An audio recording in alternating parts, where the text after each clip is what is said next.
master 5 or 6 key exercises, regardless of your fitness goals, you will be fit, strong, and healthy, and you'll build a lot of muscle.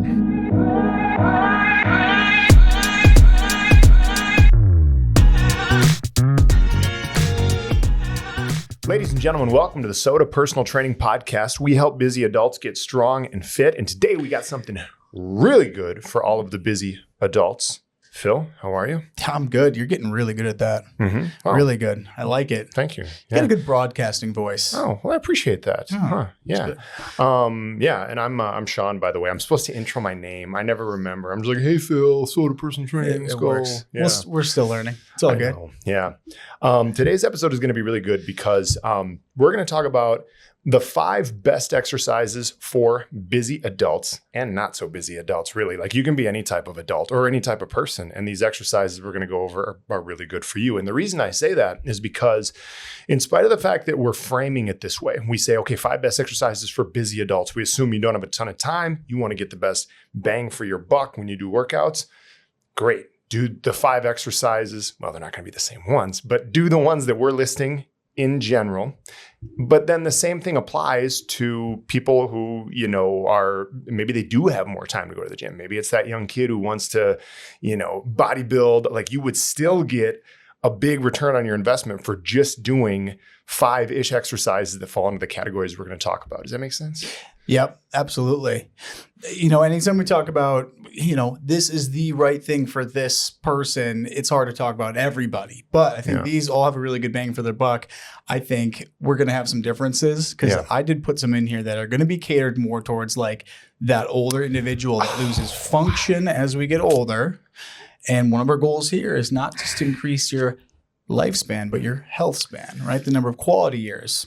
So some of these, a 20-year-old kid's going to be like, that's stupid. I'm not doing that. This is going to be, I'm sorry. But I think it's worth discussing. This is going to be really fun then, because I'm going to just shit all over Phil's functional fitness stuff and be like, you know what? That's not even that functional anyway. Now I know we're going to actually disagree on a lot of this stuff. So this is going to be fun. Well, I put this list together so quickly because I'm like, all right, what's top of mind right now? And I know, if you give me more time, I could give you 20 exercises that everyone probably should do. So for sake of argument and to get the ball rolling, here's 5. I think we're going to start with our 5th and work down to the number 1. Yeah, this is the way we're going to do this. We're going to start with number 5 because we all kind of ranked them in an order. And again, like, this is, you could nitpick here. There's obviously way more than 5 exercises we get put in these categories, and it's hard to rank them, first through 5th, whatever. But I'm like, all right, let's rank them. What's the fifth most important down to the first and see what we think. This first one is going to be, this is the one you're going to hate the most. Are we going? Do we have to preface this with anything else? Or should we go? And I don't think so. I think more of that'll come through. Yeah. Okay. I'll just start with it. What's your number 5? Let's get out of the way. A deconstructed burpee. Oh my God! I already want to leave. Go on. Okay. I've never seen you do even a full burpee, Sean. So for the record, I can, but except for one of you, when you take one of our group fitness classes here, you get smoked. So here's the reason I put that, and we're again in the light of helping older adults who are losing function. Right, the last 20 plus years of someone's life, currently, it looks pretty grim for a lot of people because they lose their ability to to ambulate, to move around. That's why we have things like Life Alert, right? It's kind of silly. Sometimes we make jokes about, hey, let's get you a Life Alert. But that's a real thing, is what if someone slips on the ice and they can't get up? So if I deconstruct this, I think you'll see it hopefully a little bit more my way. Yeah. But essentially, how can we get someone up and off the floor? There's a lot of studies that show the ability to do that quickly is associated with a lot longer life because they have that function. Yeah. But essentially, can I get myself off of a flat position off the floor, pushing ourselves up? You're getting a little bit of pushing strength, but you're also getting a lot of mobility. This is a great test for, can I get my leg up flat on the ground? Can I stand tall at the finish? Now, this one is going to be hyper specific towards probably like a 60-plus-year-old. Even more so as we get closer to 80s and 90s. But that is the one that I think I knew you'd probably maybe scoff at. But I think it's worth discussing when we talk about why are we working out in the first place. If we visualize that last 20 years, what do we want that to look like? Do we want to be bedridden? Do we want to give up golf and all of our favorite hobbies, or do we want to be able to do that a little bit longer? So go ahead. And okay, I do see your reasoning. I see your reasoning. Good. It's fair. Good. Yes, a lot of the points you made are really, really good. And this is actually going to be funny now because like mine, obviously it's way, way different than that, than what I have for number 5. Yeah. It's going to be funny too because it's going to make me seem like a total freaking meathead. But keep in mind that this is the number 5. Okay, this is not number 1. This is number 5. It's a lot of buildup. Number 5 is the dumbbell incline bench press or chest press. Okay.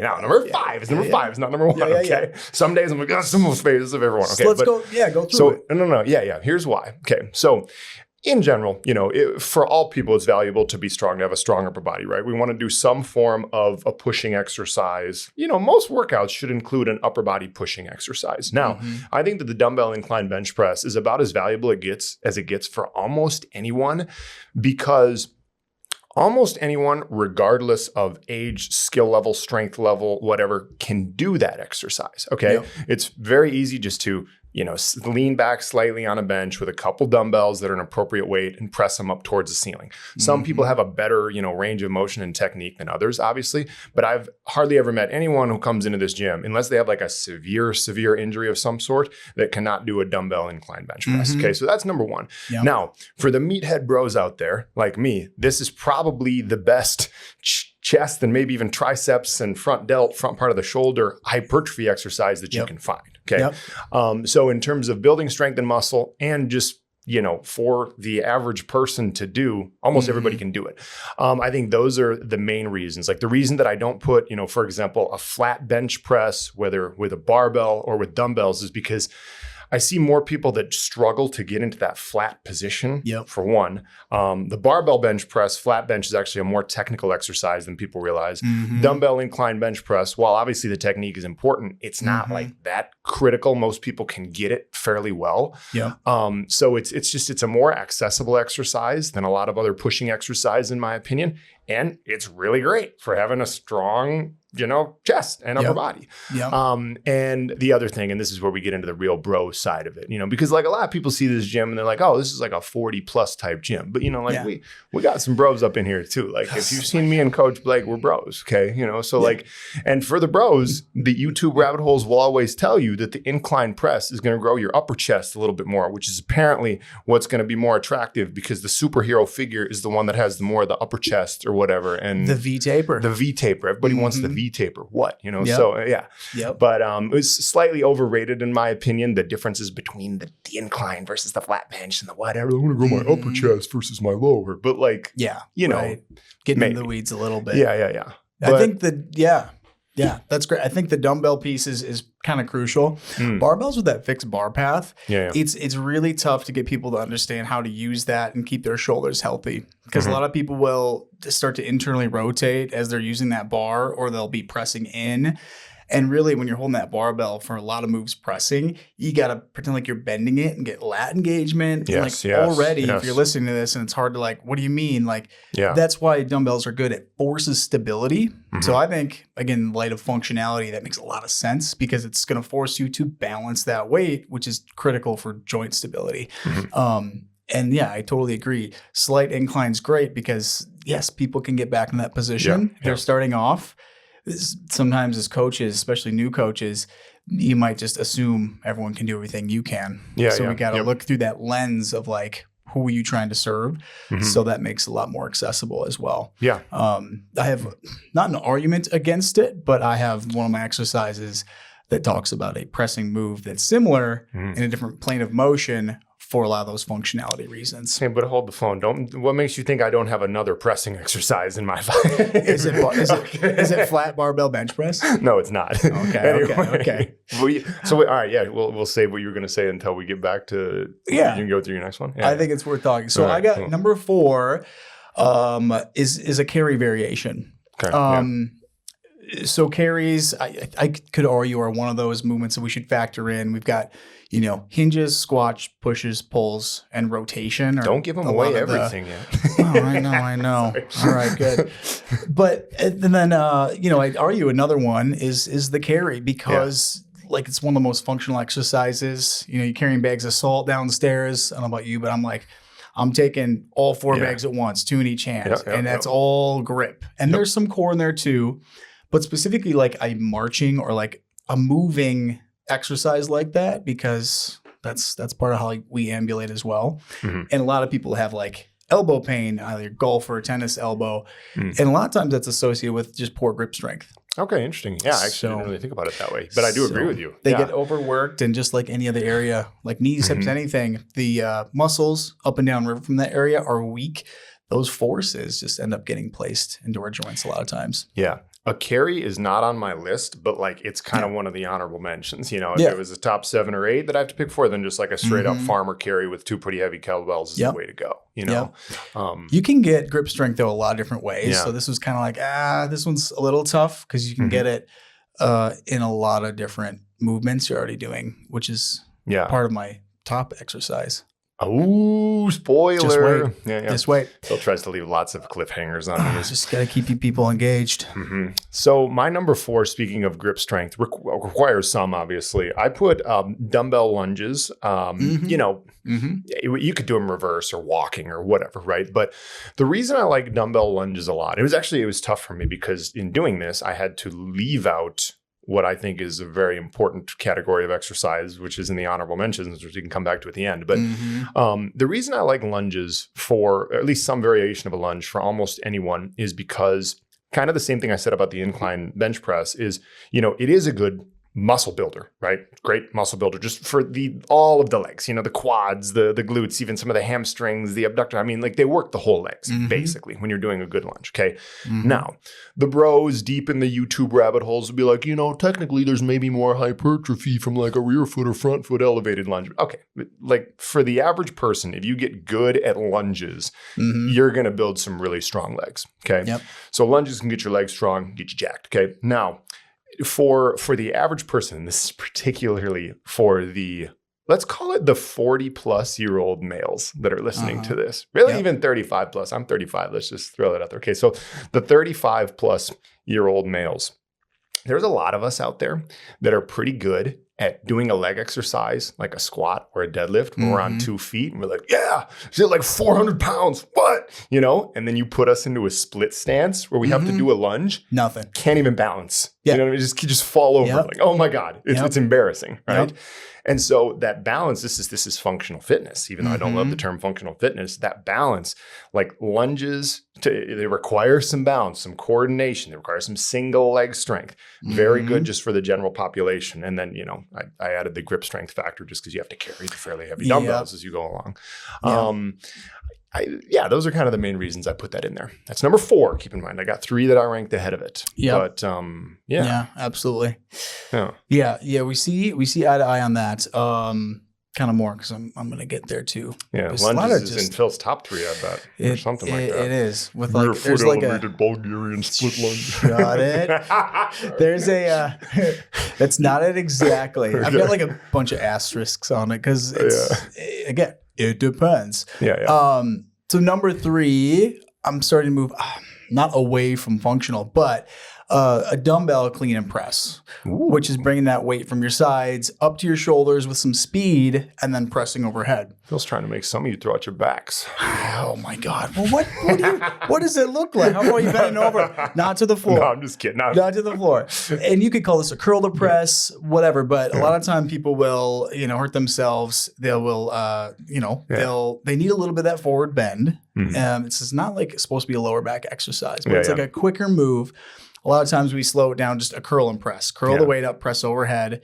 I do this a lot of times when people come in here for the first time, just to screen for overhead shoulder mobility, like see what their hips do and things like that.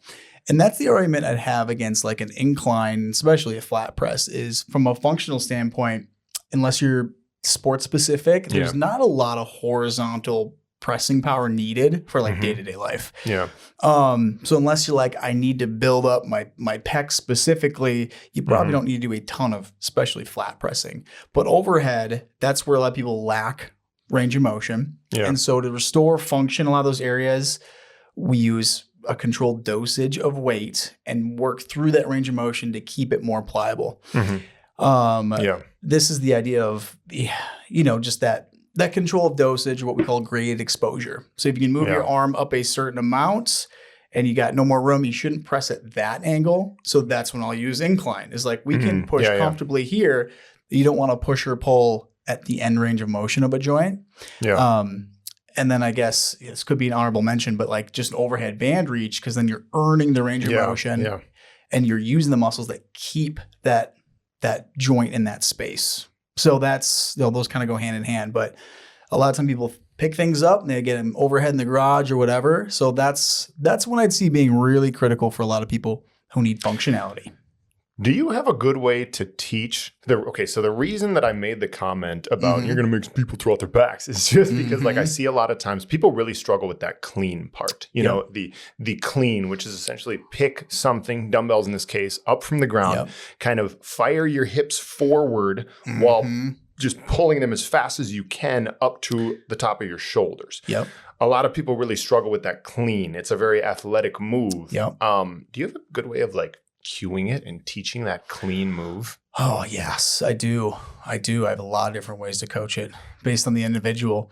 Like one, it's important to note that this is the clean and press is an Olympic weightlifting move. So it's very technical, which is why I'd say just curl it up to your shoulder. The reason people have to clean it is because when you're doing a heavy clean and press, like people are using a barbell, they have to use momentum because you can't curl that weight up. You're way stronger pressing overhead than you are bicep Coach curling. Blake maybe could, but most people aren't. Well, he's that dude at LA Fitness, like a bunch of, he's just swinging the weight. Yeah.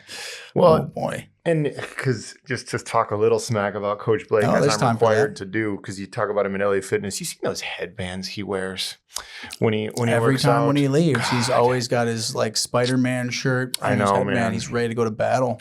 I know. Seriously, like Blake would be one of like the most eligible young bachelors in the greater Minneapolis area if he just didn't do those headbands when he was going to work out. You know, okay, Blake, you need that headband like I need shampoo. All right. So you know what? You do you. I'm just jealous because I got sweat going down my head. If you're not watching, I'm bald as shit. So, hey, there's our healthy dose of Blake Smack Talk. That was a pretty good one. Thank you for that line. I was holding on to that one. Anyway, so what were we? Okay, so people can't curl the bar like Coach Blake theoretically could in his headband. Yep. So, yeah. Yeah, exactly. So use dumbbells, first of all, because then you have more control and you're not going to go too heavy. You can't let your ego get in the way. And your shoulder has more room to move. So, start at the sides, get a little knee drop down, just a little bit. And the idea is you're pushing hard through the floor and you're kind of catching the weights up in what's called the front rack position. So your elbows are up high. Yeah. Yep. So in as much as I can do in this format, you got to finish with your elbows up. And then I always suggest keeping your palms facing each other. Because when we start to turn in, like you do with a barbell, that shoulder starts to be more internally rotated and it causes issues. So dumbbells, you can always keep, palms facing each other in a more neutral position, which the shoulder tends to like, especially if people are new. And then once you're there, now, if we're going to do a strict press, you can just press up. That's fine. Or they use that kind of push press. You let your knees drop down and you get another little bit of momentum up. So I'm not a huge fan of like using a ton of your legs at first until you get strong and confident enough. But then the press overhead is a big piece because as those weights come up, you're supposed to drive your chest through your arms. So keeping your hips stacked underneath you so you're not compensating with your low back specifically. And then you're pushing your chest through that space so you get in more of that overhead position. Yeah. If I see someone, their hips drop forward, that means like they're probably missing a little bit of space there. And then we know, okay, that's probably something we're not quite ready for, especially with a lot of weight. But a little weight, you're okay testing things. You're not going to much lower risk of like hurting yourself. So, that's as best as I can cue it. You're using a little bit more legs. If you're unsure, just do a curl to press and focus on slow, methodic movements. Yeah. Okay. Yeah. So my number 3, this is, there's a lot to like unpack about how my number 3 relates to your number 3. And I'll admit that this is like the one where I didn't really put a specific, well, actually there's a couple that I don't have like a specific tool that we're using on this. Okay. So for number 3, I put overhead press. Oh, yeah. Now, overhead press can mean a lot of different things. It could this be with a barbell? Could this be with dumbbells? We could do it with a band. I don't know, whatever, right? I want to talk about barbells. I'm going to come back to doing it with a barbell in a second. But basically, for a lot of the same reasons you just talked about, overhead pressing is extremely important because a lot of people, I see this all the time, people, particularly who work desk jobs, are in that hunched forward position all day, cannot lift their arms straight up overhead, cannot do it, right? Yep. And so just to kind of gain the ability to do that, starting with a light weight, obviously, gain the ability, probably starting, with some dumbbells, fairly light dumbbells, gain that ability to go through a full range of motion and actually press the arms straight up overhead rather than out in front of you. If you do it through a full range of motion, is going to be great for your shoulder joint, arguably really good for your posture. And it's a function that as human beings, sadly, we lose in modern society. Yep. So, and we could talk about, are we doing this seated, standing? I wanted to mainly hit on the, just pressing up overhead part. Yep. And it probably is more functional, like I think you already talked about, than like a bench press. Now, the reason that I put like a barbell overhead press for people who are a bit more advanced, right, that already have the mobility and can go kind of heavy is, and I would love to have Coach Blake sitting across from me, like debating me, being like, nah, bro, it's not right. But for me, that is maybe if this is for the bros that are listening to this, right? Like for those, 20 something guys that are like, I want to get a big freaking upper body and some mammoth shoulders, like when I was, just a little mini story within the podcast. It was like 2021 was when I tried to start really putting on size, because it was shortly after my ex-girlfriend at the time had left me for another dude. And I'm like, all right, the only thing I can think of to get revenge on this situation is to just get as jacked as possible and try to look like Dwayne "The Rock" Johnson. Reasonable. She probably left me because of I wasn't that successful in my career. We weren't that compatible personality wise, but you're like, you know what? I just got to get freaking jacked and there's no way another woman's ever going to leave me again, So anyway, I'm down and I'm in the quest, right? Like everything. I'm like, all right, how much protein do I need to eat? How big do I need? What exercise do I got to do? Let's get jacked, right? And that overhead press, getting really strong in the barbell overhead press will give you some freaking shoulders if you did not have shoulders before. And a lot of times the bodybuilding community online will talk about how, well, technically it's not that much of a bang for your buck exercise and there's too much systemic fatigue and whatever and all this blah, blah, blah. And it doesn't hit the side delts, the rear delts that much. It's only the front. Skip all of that crap. If you want to get some big, strong freaking shoulders, men or women, because women want shoulders too, learn to press the bar up over your head and put some more freaking weight on it. Yep. Okay. Yep. Very, very valuable. Yep. Okay. That's the end of my meathead rant. No, that's great. We got to have them in there. Yeah. The barbell certainly can have its uses. And I like the blend of, again, there's always this combat of functionality versus straight muscle building. And we've talked about this a lot. We talk a lot about in our programming, how do we give people variety, but also help them change their body composition in a measurable way by building lean muscle mass. And so when you get too creative and too flowery with things, like you're standing on a Bosu ball and you're picking your nose while you press a dumbbell overhead, it's well, that's different. Wow, that's so interesting. Yeah. You got to find a middle ground. And so by standing and doing that barbell press, you're working your core a ton. Yes. You have to. You're working on some stability because you still have to stabilize the bar. And so if you're doing a standing dumbbell press, sometimes it's too much. When you get fatigued, you're like, I can't balance this. But a barbell helps because it's a fixed path or a fixed implement, not a path. But less than that, it starts to get almost too isolated. Like a machine shoulder press, that's why so many gyms have them, is it's hard to mess up the form, less injury risk for them, for their members, because they're not guiding them through that movement. But in here, we're coaching you through how to move. So we're going to show you the right dosage and we're going to make sure you slow it down so you have time to build that proprioception, that knowledge of your body and space, and you take those skills with you when you leave and you go pick up other stuff. Now, Phil will definitely do that. I might just be like, let's put some more freaking weight on that bar and press it up, all right? Yeah, exactly. Depends on the day. Depends on my mood. Just a different approach and language, basically. Yes, exactly. But hey, freaking bar up. You want to get strong and you want to get strong and stable. So you're accomplishing both with that. So I think we're pretty in alignment there. Are we going to number 2? Yeah, we're on 2. So here we go. I have a step up or lunge variation. Okay. Yep. And in there, you could put in Bulgarian split lunges or rear foot elevated. Mm-hmm. Yeah. I do think as far as lower body, if there was one exercise, it might be for lower body, that split lunge, because of the balance. It's a unilateral exercise. You're hitting inside, outside of your thighs. Everything has to work to keep in alignment. You can hammer a lot of weight, and it works on some mobility in that back hip when done correctly too. So you can get a lot of range of motion in there too. Exercises where you're kind of earning range of motion through other areas without having to think about it, I think deserve a special place on this list, because you're going to be done with those and be like, yeah, my legs are pretty dang tired, but like you're going to walk out of that session being like, I feel more mobile. And that's really huge. Yes. Mm-hmm. There has to be a single-legged exercise in here somewhere.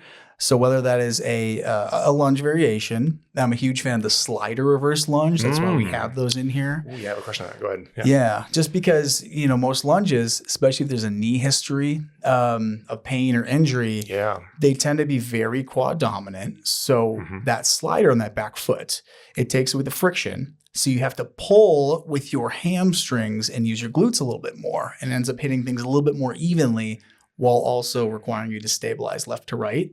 So that's probably as valuable as the Bulgarian or the rear foot elevated lunge. And like forward lunges where you're coming forward and back, like that's not a great, we rarely do those. I don't like those at all as a variation. Yeah, why specifically? Sorry. Because it's too knee dominant. So for those of you listening, when you do a lunge, you go forward, do it like a walking lunge. The more you lean into that lunge with that forward torso, it's going to make it more hip dominant. So you get more glutes. And in my opinion, you want to be able to feel your glutes work in almost every compound leg exercise, because they're should be one of the strongest muscles in your body. Yeah. And so when you're doing forward lunges, there's no hip extension at the top. And so it's really hard to get those glutes working. People need stronger butts. No one would hurt from being part of the dump truck club. We've talked about that in here a little bit. Like, you just want to have a really strong butt. It helps your back feel better. It helps with your tight hamstrings. Like, everything in that posterior chain, like mid back to back your knees, it's not gonna hurt to be stronger there every day. So we should turn this place into one of those, there's thousands of YouTube channels on it, like literally channels, not even videos, that are like how to grow your glutes. And it's always like, it's always, you can't do that. Come on. Everyone wants to turn this place into a Stairmaster fest with people, the bands are on their knees. No disrespect if you've ever done this, but the people who are on the Stairmaster and they got their arms on the sides and they're holding on and they got a band, they're kicking their leg back. It's not doing anything to build your glutes. You got to lift heavy No, but I'm talking about like the YouTube. It's usually girls rather than guys, but like the YouTube girls that like they make a living off of like, this is how you grow your glutes videos. Yes. You know what I mean? And then they're scantily clad, with like, but they do good exercises. Like I'm not talking about like Stairmaster with a band in the middle. I'm talking about like, we're doing squats, hip thrust, deficit RDLs, reverse lunges. And then I'm like, Jesus, did we just do 7 glute exercises? I do like 2 per week and you just did 7 in 45 minutes. I'm getting a little insecure over here. Anyway. Funny how guys just want like a big upper body, shoulders and chest. And they're skipping all the hip thrusts. And then the girls typically are like, no shoulders. Yeah, but shoulders. No. But this is because, this is at least what they say anyway, is like, what are men attracted to? Men are attracted to glutes, right? Women are attracted to shoulders. A guy with shoulders. Yeah. I mean, sure, like everybody should be well proportioned, Are we turning this whole thing into like a vanity episode? It's turned into a lot of vanity. How to get jacked and get likes on Instagram. We started with deconstructed burpees, and now we're talking about V-tapers. Nobody wants deconstructed burpees, Phil. Come on. I think here's a main point: is you can do both. You can work. You can work on aesthetics while you also improve your functionality. So that's why we talk about these things. Everyone should do everything we're talking about. Like if you're a gal who's been focused on lower body, don't ignore upper. And guys, sometimes people just come here, guys do, and they're just like, I just got to do legs because I won't do it on my own. That's true. Because I don't want to do it because it's hard and they can't balance, as you said. That's true. So, that's mine. And then the only other thing I'd say about this is like potentially like a step up again for older populations. Like there's a lot of trips and falls over like curves. Yep. So we don't do a lot of hip flexor training, or most people don't. And that's that's a pretty critical area to have strength in. So just working on, can I get my knee above my hip joint and like hold it there? So by doing a step up, you're working on that as well. And all the other things we mentioned. So yeah. Are we going to number 2? Go for it. You go. Yeah, I did. No, that was my number 2. Or, wait, what was it? Oh, the step up variation. Yeah, we're on your number 2, bud. Man, I'm sorry. I got so lost in the conversation. Isn't what this is? Here's the thing about shoulders. Isn't that why we made a list? To shoulders. Yeah. I can only think about choosing delts. All right. So for number 2, I put a row, specifically a seated cable row. Now, most people are going to be like, it's so boring. It's too easy. Well, frickin' get better at it, all right? You people need to stop wanting so much variety and get good at the most important movements that matter. Okay, so here's why I pick a seated cable row. Once again, I go back to that point about how most of us, like we live our lives looking like a praying mantis. We're like forward like this on the computer. You probably can't see me if you're just listening to this, but rounded forward shoulders, tight traps, right? Yeah. It leads to aches and pains too. It's not just a stupid looking posture. Like it leads to aches and pains, okay? So when you get really good at doing any form of a row, okay? Any form of a row where you retract the scapula, you bring the shoulders back and down, kind of pull your elbows back and your chest forward as you're pulling, whatever, whether this is a cable or rope or whatever, pulling, bringing those shoulders back and down, retracting the scapula, okay? Super important, I would argue, for our posture, for strengthening kind of those mid to upper back muscles, the rear delts, the back part of the shoulder, all of these muscles that if you strengthen are going to greatly help your posture. And dudes out there who are like, I want to bench press more. It's going to really help your bench press if you can get a strong set of lats and mid to upper back muscles. That way you have the stability when you're coming down on that bench press. Okay. So massive functional component, like I just talked about, massive, bodybuilding. I want to look cool and jacked component as well. And the reason that I pick the cable seated row as opposed to, there's lots of different variations of a row, you know what I mean? But that one, once again, for almost anybody, they can do it. And, there's not that much of a learning curve. Shouldn't say that. It is kind of technical, but it's accessible to almost anyone, regardless of skill level and age. And even for like the high level-ish, bodybuilder type guy or girl, there's really no limit to what you can do with it. There's not a point where it's no longer useful to you. Just, if you get there, feel that squeeze. I feel like I'm losing like another important point that I had with it. Oh yeah, it's like the easiest one to target the muscle directly. Yeah. There's a lot of other rows, like if I'm doing like a bent over row with dumbbells or barbell, requires you to kind of hold that position where you're hinged at the hips, and sometimes your glutes and low back can kind of get tired. And I don't really love it. It's a good exercise. Yeah. But like for the average person to do on a regular basis, I just like the seated cable row better because just definitely hits those mid to upper back muscles, and we need them. We don't use them a lot. So exactly. Like I don't have any sort of pulling on my list, but that was hard because that's well, I know, but but if this list was longer, no, hold on. Yeah. Mr. 3-point row over here. I know. You get so it needs to be in this list, but like you asked me to come with 5, it's a ridiculous request. This is your own fault. Unforgivable. Okay, no. I'm not letting you get away with this. I'm not letting you get away with a free pass on this. Okay, you have literally told me that like 2/3 of the exercises that we do with most adults should be posterior chain dominant, meaning like the back side of the body, the pulling muscles. Because most of us, we live in this world where we're always anterior driven, we're pushing or whatever. We got weak backs, we got weak glutes, weak hamstrings, everything. And now we do top 5 exercises and you didn't put a pull in there. Sean, we haven't gotten to my last, you haven't gotten to my number 1 yet. Well, I think I know what it's going to be, but you have no idea. All right. Well, maybe it's not what I think it's going to be. Anyway. So no, should we do it? I agree, but I do want to touch on that. Like the horizontal row, we do coach twice your pulling exercises. You should do horizontal pulling probably twice as much as vertical pulling if you have a sedentary job. Sure. Because sometimes that overhead too, from a lat pull bar here, like that, if your arm's totally overhead hanging from some weight, that can cause issues with people if they have a shoulder history.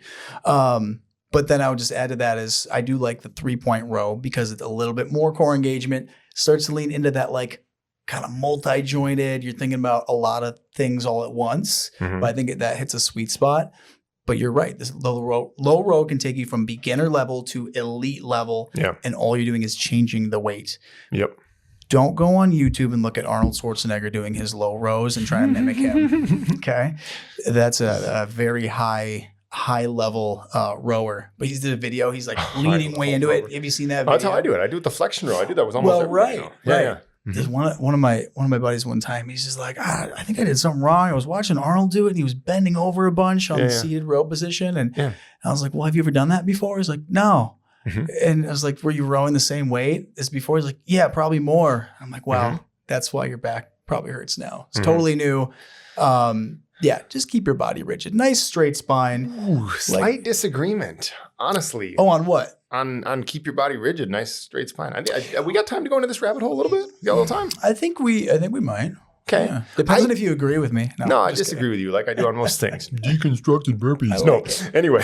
I knew. So the reason I like a good flexion row, because normally when you do a row, like you're just keeping the back straight, if that makes sense. You're just kind of sitting with the back straight. I like a flexion row for almost everybody, as long as we use an appropriate weight where you're leaning into it. Because, I kind of like to work the spinal erectors and just the entire back, and make sure you're nice and slow going forward. We're not freaking swinging back and forth that, right? That's problem number one. Okay, yeah. Yep. And then I also like it because I like it for the stretch position. This is where the bodybuilder meathead in me comes out and is like, well, those YouTube rabbit holes are probably right. I should probably try to really stretch out those back muscles and even the rear delts and go way, way forward and lean into it. 3-second eccentrics. People listening to this are like, what are you talking about, dude? Yeah. But like eccentrics. Flex forward. Is that a candy? Yeah. 3-second eccentric rear delts. Let's get it. No. Yeah.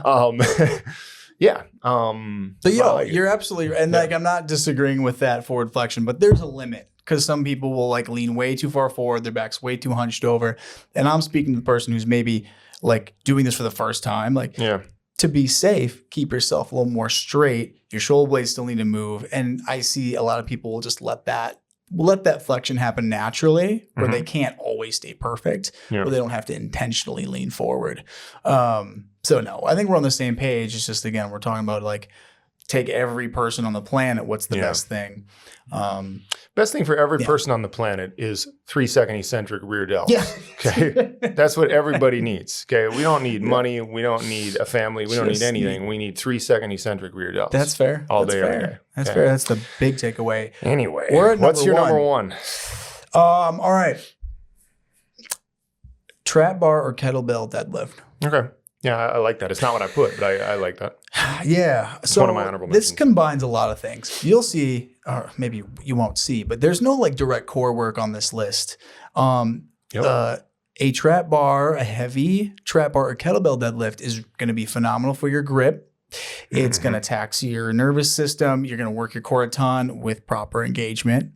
And it hits a lot of the same things. And it's a higher position, so it's okay for the beginner. You start with kettlebells. So we do here, one heavy kettlebell through center of gravity. I'm not a huge fan of barbell deadlifts for beginners, because you have to learn body position. You have to the bar typically comes over the knees, and then it's outside your center of gravity. Yeah. So you can keep that weight as tight to your center of gravity as you can, which is basically the line between your laces. And so that's why I like the trap bar. You take that factor out of it. You can get more creative with genetically how long your femur versus tibia, fibula length are, and your torso and your arm length. You can customize it to make it better versus just trying to grab a bar off the floor that's just some predetermined height and you throw it your back. So, I mean, I think that's number one. I think it's one of the most effective exercises on the planet when done close to perfection. And it's one of the most harmful if you do it incorrectly. Yep. So this is the one you got to get coached on. You can't see your form. Like, you can't look at yourself in the mirror from the side and do this move. I do that every now and then. You can try. You can try. But I think, this is one that you got to start light. And I'd say it's number one. If I had to give one move, I'm like, that's the one that's going to give you the most functionality. It's going to unlock a ton of injury prevention. Yeah. Because this is where people throw out their back. They're like helping Fred move their couch. It's like, damn it, Fred, hire a moving company already. Meanwhile, you got, you're over there helping them. You're looking like a croissant with your fingertips underneath a couch end. And Fred's trying to open the door. You just picture. Yeah. Okay. And then you're like, my back's toast. Like, cool. I got some pizza. We're over that. Was it the Fred or the croissant? Where I lose you? Something about the croissant. All right. Anyway, like a croissant, you're all rounded over. All right. Yeah. I went with the shrimp. praying mantis analogy. I thought was more appropriate than the croissant. I just like croissant. Okay. Yeah. So I agree with pretty much everything, and I'm glad I have your blessing. Yeah, you do. You do. I agree with pretty much everything you just said there, and that was the hardest one to keep off of my list, was some form of either a deadlift or an RDL or a hinge, as we call it, a hip hinging movement. Yep. And the reason I kept it off is because I have 2 leg exercises, the lunge and then the one that, you undoubtedly know what's going to be number 1 here. But you also hit on a key point there. One interesting thing that I wanted to make sure, the listeners understand is neither of us picked a specific ab exercise because if you do a lot of these right, you work your core pretty well anyway. That's the main reason, because you mentioned that in there. But anyway, I'll go ahead and get on to my number 1, and maybe we'll go through a couple honorable mentions afterwards. So my number 1 is the squat. And they call it the king of all exercises. Now, I know we've debated this, you've said before you don't love, because I'm a huge fan of the barbell back squat. If I can get somebody to do one exercise and do it well and be like, this is what's going to get you strong and fit and muscular and athletic, I'm going to try to get them to the point where they can do a heavy barbell back squat. Yep. Now, obviously, there's a lot of different versions of a squat and a lot of ways to progress to this. I want to shout out Coach Blake again, because I talk a lot of smack about him, but it's also because he's really, really smart. He actually helped me become a lot better squatter throughout this last year since I met him, because I didn't realize how limited my mobility was on squatting. It wasn't bad, but it's gotten a lot better over the past 6 to 8 months since he kind of took a look at it and was like, dude, you suck. But anyway, okay, I'll say this, most of America can't squat very well. I'm not talking about can't squat very heavy. I'm talking about can't squat. Period. Right. Cannot do it. Not even the range of motion. Not even the range of motion. Does not have the hip and ankle mobility to just squat down. This is a basic human movement that we lose, people in the Eastern Hemisphere, they do that when they poop. You just squat down, you squat drop. It's called the Asian squat. Just being able to sit in that. And right? But ass to grass, as they say. Exactly, yeah. We hardly anybody can do that and sit there, let alone get in the position. Exactly, yeah. And by the way, people listening, you can't call me a racist white guy for saying this, because my fiance is from Bangladesh. Okay, so you can't sit there and say, Sean was talking about Asians. No, I envy them. Okay, yes. I've said this before. The day that I can sit, some people call it Indian style, some people call it pretzel style. The day that I can sit Indian style on the floor and eat a meal like people from the Eastern Hemisphere do, that's the day I'm winning in life. I'm working on it. I don't have the flexibility. Here in the West, we don't do it. No, we sit in chairs like we're sitting in right now. We should be doing this on the floor. Well, see, I have no back support, so I'm ahead of you right now. Okay. It's because I broke my chair last week. Yeah. That's true. Yeah. Freaking fat Phil. No, but so where else is I going with the squat? All right. So, because I have 10, do we have time for me to ramble about the squat for a couple more minutes? Maybe we got time. We got time. Talking about the mobility piece. So there's ways we can progress it. For a lot of people, you'll see us in the gym using the heel wedges, where we elevate your heels, doing some version of a goblet squat, because this allows you to squat a lot deeper if you don't have great ankle mobility to start. You'll see us doing a lot of a sumo squat, which is very similar to what Phil just talked about, like a kettlebell deadlift. Different versions of a squat to progress up to, say, using a barbell for the squat. And even with the barbell, there's back squat, front squat, high bar, low bar. We're getting way too technical now. But just a good solid back squat. Heck, there was probably 2 years there. This is not advisable really, but there was probably 2 years there where the only leg exercise I would do is a squat. Was it back squat? Back squats, straight up. I would be on a push-pull leg split. This is when you know you're a dude or you're a bro, right? It's push-pull legs. And on the push day, I've got 6 to 8 exercises for chest, shoulders, triceps. The pull, I've got another 6 for, back, buys, whatever. And then on leg day, it's squats. 3 to 5 sets and out. That's it. That's it. Nothing else. You think you're oh my God, the legs, look at all the muscles we've got in them and how much bigger they are than the arms and how much more valuable they are. I have one exercise.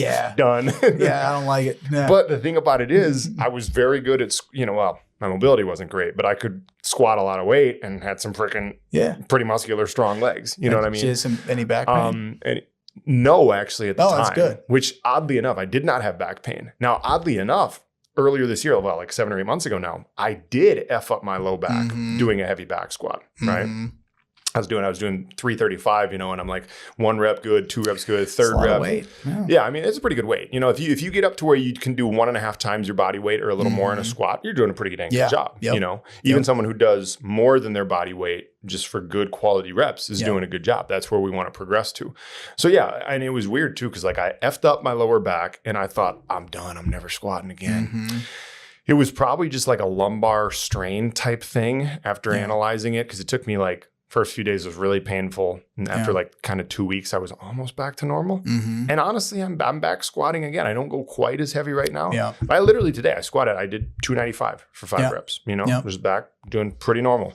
So squatting is good. And then even just from like a leg muscle building standpoint, a lot of like, this is where like the Blakes and the other gym bros will be like, well, it's not the greatest exercise for leg hypertrophy. I'll fight you on that, Coach Blake. I will argue against you. I even think, the people will talk about like, what's the best, people want to grow glutes. What's the best glute builder exercise? Is it the hip thrust? Is it some form of, split lunge with 1 foot elevated? I'll still argue for the back squat if you get really good at it. I will. Yeah. I think ramble enough? Yeah. If we're talking about progressing with anything, it's the one that you'll actually, stick with, track consistently, and that you're progressing, going heavier, and that, that you enjoy doing too. So, to your point, I want to talk a bit about that functionality piece of, can I get into the right position to do a squat? Like our progression is like, can you literally what we call air squat, which is, can you get your butt to parallel with your knees with good form and not too many compensations, then goblet squat because it's in front of your body. That's going to make it more quad dominant when you have weight in front of you and require a little bit more core. I think a lot of people get into issues with the barbell back squat for 1 or 2 reasons. One, they don't have shoulder mobility. Like holding that bar back there, if you feel a stretch, you're like, this is kind of uncomfortable, you're going to compensate when you move down. And the other thing is, just like the deadlift, if you look at a bar path of like an elite squatter who does this professionally, that bar stays right over their center of gravity, which is again through that line of your laces upward. And if you ever watch a video of yourself, if you were able to, when you were squatting, I guarantee that bar is coming forward because you're compensating for tight ankles. Ooh, I wonder what my bar path looks like. Okay. Well, like video it, really. Well, and you can like draw it's not a line. like I haven't. You've seen my Instagram. Okay. Okay, yeah. So work with me on this, because I was like a little good coaching moment. So, okay. So you say what usually happens is the path starts traveling. Walk me through that last part again. Like forward to their center of gravity. Yeah. So, this is the big thing with the hinge too, is as soon as that weight comes forward, something has to work harder to like pull it back in line. And that's almost always the low back, specifically with a lunge, but even with a barbell back squat. And the issue with the back squat is that weight is further up on your body. So the further that weight is up, the more you're bent forward, the more that low back is like, it's like screaming, because you're not going to let it crumple over. You're just going to use your back to like stay upright. So instead of it being a leg exercise, it's like almost like a good morning, right? Where So, that's, if you just put wedges under your heels just a little bit, like a little inch riser, and it pulls those heels up, you're not limited by that plantar flexion or that dorsiflexion. And so your knees can travel further forward. As long as you have good knee and hip mobility, which usually everyone has better knee and hip mobility than ankle mobility, you'll be able to get further down before that compensation happens. You don't need to go like all the way down. Discussion of perfect squat depth is too multifaceted. Point is, can you do it with good, safe, without getting hurt? And if you're unsure, like, get a coach, give us a shout, or just get some coaching on it before you jump all the way in. Hire Coach Blake if you want someone who understands the technical side. Hire me if you want someone who's gonna be like, well, wait up, let's go. I just need a big push, a drill instructor. You can talk to Sean, and Blake will be your cheerleader, your scientist, and I'll be your therapist. We wear all the hats. I'd argue you're a very good listener, though, Sean. So I'm a decent. We don't even need to get into this rabbit hole. Am I a good listener or not? But I'm a decent listener, I think. Look, this is just like real talk. Like the body is extremely, extremely complicated. Like the biomechanics of the human body are extremely, extremely complicated. And even though I'm a good coach, like my biomechanics knowledge there's always a lot to learn. Like it's, I can't just look at someone and be like, oh, yep, you got a problem with the external rotation of your femur over here. I'm like, I don't freaking know. Listen, anybody who actually claims to do that, I mean, they're in that like 0.01%. And most of us don't have access to a coach like that. Or they're full of it. If they speak that confidently about something like that detailed, we can scan a lot of stuff here just by looking at how you do squat. If I don't cue somebody, what do the knees do? That can tell us certain things, but the proof is in the process, so to speak. So anyway, you got to move, so keep moving. If it's these 5 exercises or not, do you want to go through any honorable mentions? Sure. Well, yeah. I mean, I you'll notice I didn't have like a lat pull down or a horizontal or vertical pull. Yeah. Surprising. He's like, I see you do that with freaking everybody, even when it's stupid. On the one-on-one area lat pull down bar. That's all right. Everybody's doing wide grip lat pull. That's right. I get it. How are we going to get any lats if we don't do lat pull downs? I'm just asking. I'm asking the internet. Does the internet know? I don't hear anything back. So it's pretty quiet. No, but lat pull down would be another good one. And, there's lots of different ways to work your lats. I still think just a solid lat pull down or a pull up is the best. Which, pull up falls into the same basic category. I didn't put hinges. We didn't include a rotational exercise. Did you? It's on my list. It's on my list of ones I wanted to fit into that. Some form of rotation is a functional movement. If I had to pick one, I'd say the cable upward rotation because it's teaching you to use multiple systems as you rotate. It's good core, it's shoulder stability. It's a little technical because you can't bend and twist. It's really hard to do if it's just audio only, but something that involves rotation, whether it's a like a lateral med ball slam or it's a cable rotation. I think Russian twists or what we call seated twists often are like, I don't like it. They're okay. They're a good burner, but they're not going to like unlock a lot of core function and you can't spot reduce. So we don't have time to get into that, but like, don't try to burn fat in the areas just by working that muscle because it doesn't work that way.